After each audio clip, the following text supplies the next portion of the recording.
hay un emblema que habla por sí solo respecto de la salud en Occidente, sobre todo, es el emblema de la serpiente y la vara de Esculapio. Asclepios, el dios griego de la medicina, hijo de Apolo, que cuenta la mitología que resucitó a un amigo con el poder de una vara, que si bien es representada siempre con la rama de algún árbol, en realidad en las mitologías y también en los escritos sagrados, cuando se habla de vara, estamos ante un misterioso artefacto, ni hablar de la vara de Hermes con las dos serpientes enrocadas, pero una de ellas fue la que siguió a Esculapio en el consejo sanador y la sabiduría. Siempre la serpiente está relacionada por su movimiento ondulante, incluso con la doble hélice del código genético, el ADN. También tiene que ver con el símbolo de lo infinito. Pero la medicina propiamente dicha se representa con la vara de Esculapio y la serpiente. Pero hay un detalle: cuando se añaden los fármacos aparece otro elemento importante. Aquí lo tenemos: la copa de Igea o Igeia. En este caso estamos hablando de la hija de Asclepio o Esculapios, Igeia o Higia, de cuyo nombre deriva la palabra higiene, que tiene mucho que ver con la sanidad. Higia había soñado también, cuando quería curar a uno de sus hermanos en peligro mortal, que una serpiente se acercaba a la copa que estaba en su cuarto y la serpiente arrojaba una ponzoña sanadora, diciéndole que le dé de beber esto al hermano moribundo. Higia hizo caso y el hermano se salvó. Por eso, cuando se juntan estos poderosos emblemas, se forma ya un símbolo que tiene que ver con la sanación y la curación plena. Pero también esconde otro secreto que les vamos a contar ahora mismo: que los antiguos conocían la circulación de la sangre, y si alguien reveló eso fue Herón de Alejandría. Bien, y es que el muchacho Herón de Alejandría, que vivió entre el siglo I antes y el siglo I después de Cristo, justo no hay una precisión en esa fecha, era un gran inventor. Y él ya estaba deduciendo, porque estudiaban en Egipto. Ustedes recuerdan que decían que los egipcios no conocían mucho de la anatomía humana, nada más lejos de la realidad, porque si nos atenemos a la calidad de conservación de los cuerpos momificados y el trabajo que hacían los embalsamadores, mal podemos decir que desconocían anatomía humana. ¿Cómo no iban a aprovechar toda esa ciencia para conocer la distribución de las partes en el organismo, previo por supuesto a todo lo que la gente y la humanidad ha estudiado en el cuerpo de los propios animales? Pero ellos estaban en contacto permanente con cuerpos humanos, así que se conocía mucho de esto. Era una ciencia secreta, por supuesto, y sagrada. Conocía la circulación. Entonces Herón especuló, porque era un experto en neumática e hidráulica, con que los pulmones, por ejemplo, los compartimentos del aire, ejercen una presión. Él siempre trabajó mucho con la presión del aire en los recipientes y el empuje que hace sobre un líquido. Esta presión de los pulmones debía ejercer una fuerza sobre la circulación sanguínea. Por lo tanto, había un retorno que llenaba al corazón, y este retorno es el lado derecho, en el ventrículo derecho del corazón. Si vemos de frente, tenemos de este lado la mitad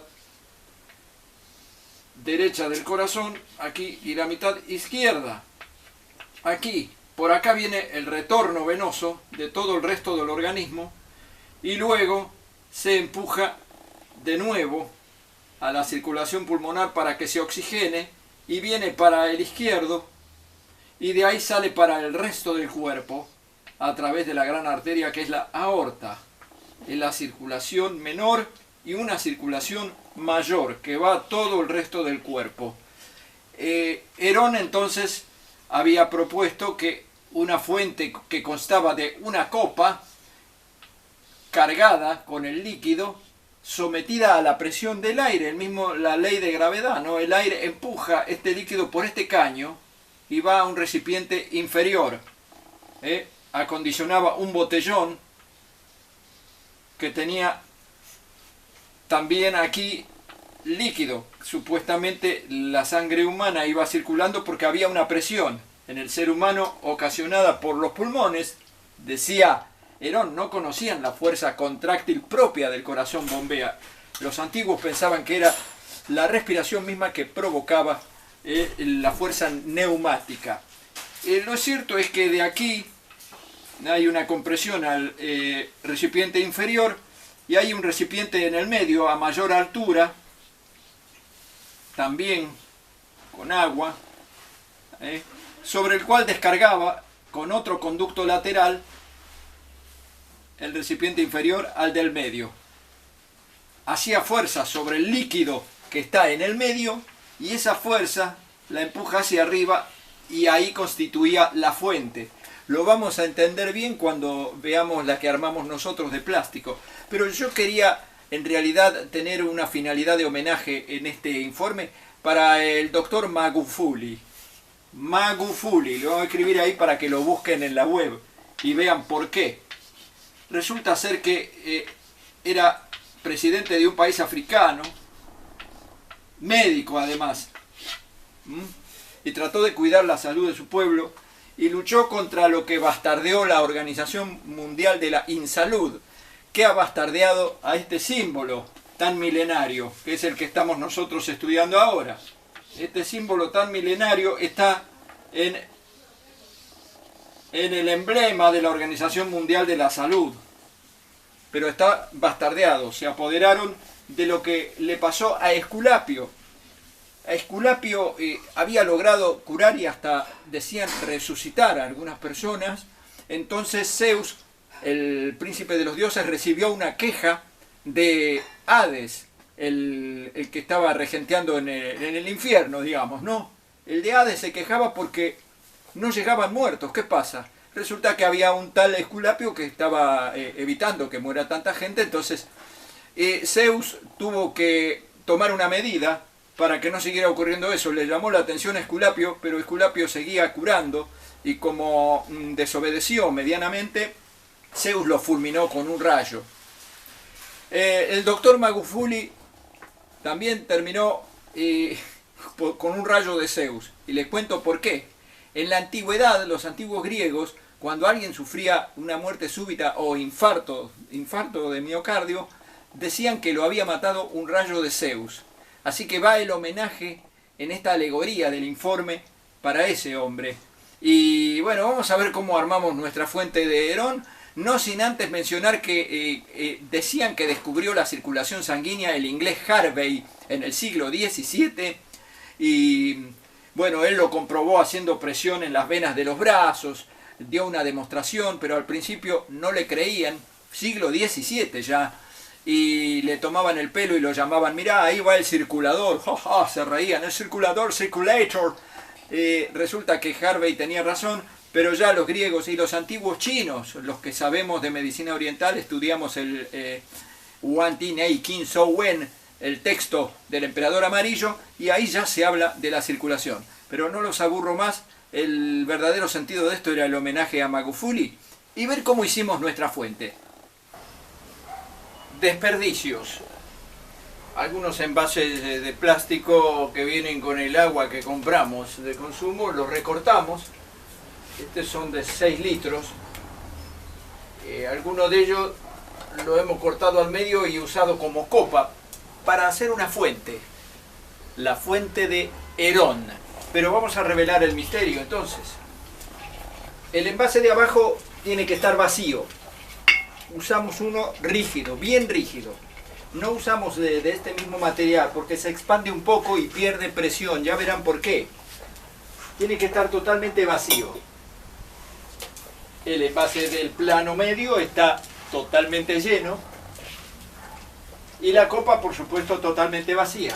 Pero el circuito está formado por la serpiente, claro, el surtidor, que va a hacer circular en la fuente.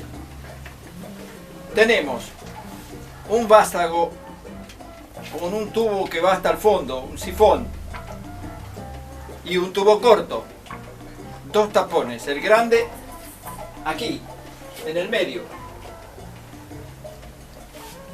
y el tapón pequeño por el diámetro del envase inferior, lo mismo también, tiene un sifón grande que va hasta el fondo y un tubo corto para descarga, aquí.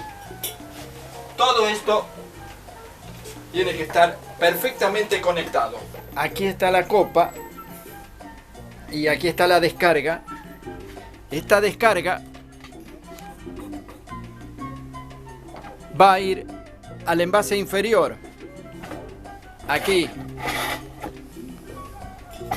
y entrará por este tapón, al que también vamos a ajustar herméticamente. Viene la descarga y él, cuando caiga el agua, aquí hará presión en el aire interior que va a tener una salida y va a hacer presión en el envase central, que va a empezar a expulsar su líquido hacia la fuente. Colocamos el tubo de caucho en el recipiente del medio, como dijimos, todo bien hermético.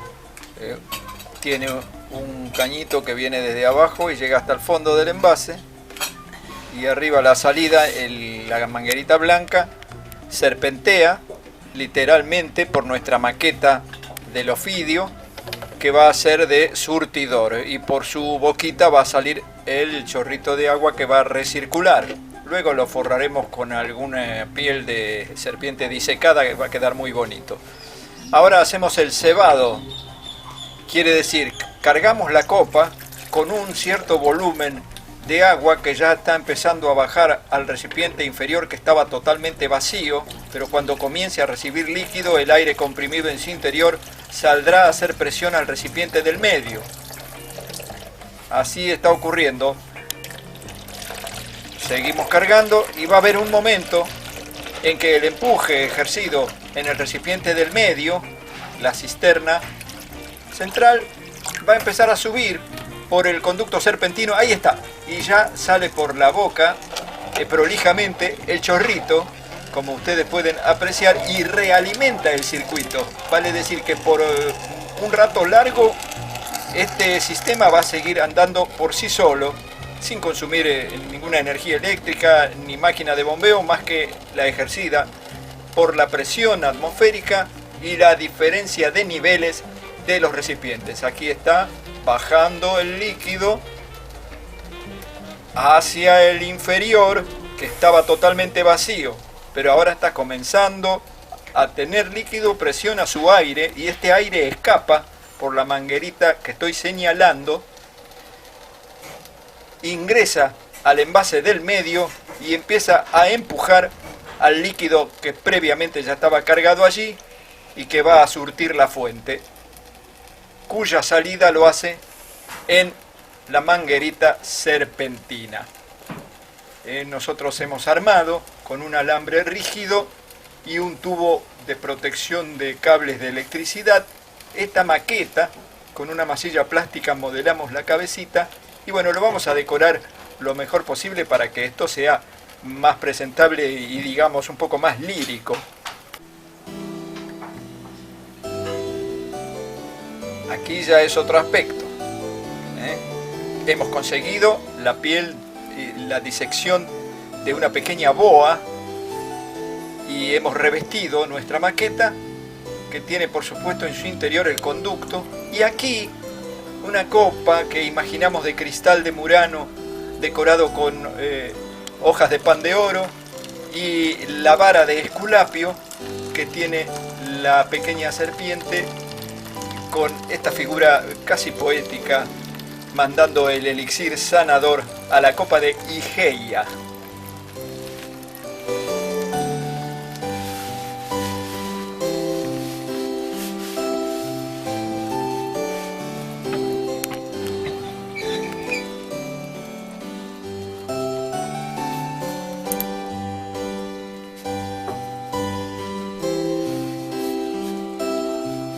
Tan simple como esto, un símbolo, un circuito. la máquina de Herón de Alejandría representando la circulación sanguínea, nada menos. A cada uno le toca sacar la conjetura de qué parte representaría el corazón, el pulmón y la circulación general. Pero el principio de funcionamiento prácticamente es el mismo. También deberíamos nombrar, aparte de Higia, la copa de Higia, higiene, y la vara de Esculapio, a la otra hija de Esculapio llamada Panacea. Era experta en realizar mezclas de hierbas medicinales para cargar la copa de su hermana Higia. De ahí que la palabra panacea se utiliza casi siempre como símbolo de una receta magistral, supremamente sanadora.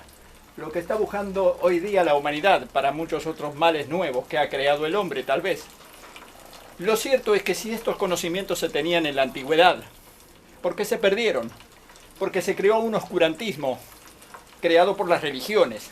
Por un lado, el cristianismo destruyó varias veces la biblioteca de Alejandría hasta que fue devastada del todo por las huestes musulmanas del califa Omar en el año 600, ya el siglo VII de nuestra era, tuvo el incendio definitivo. Se creó un gran oscurantismo de los conocimientos. Y créanme, amigos, que actualmente, en el siglo XXI, estamos viviendo una época de otro oscurantismo.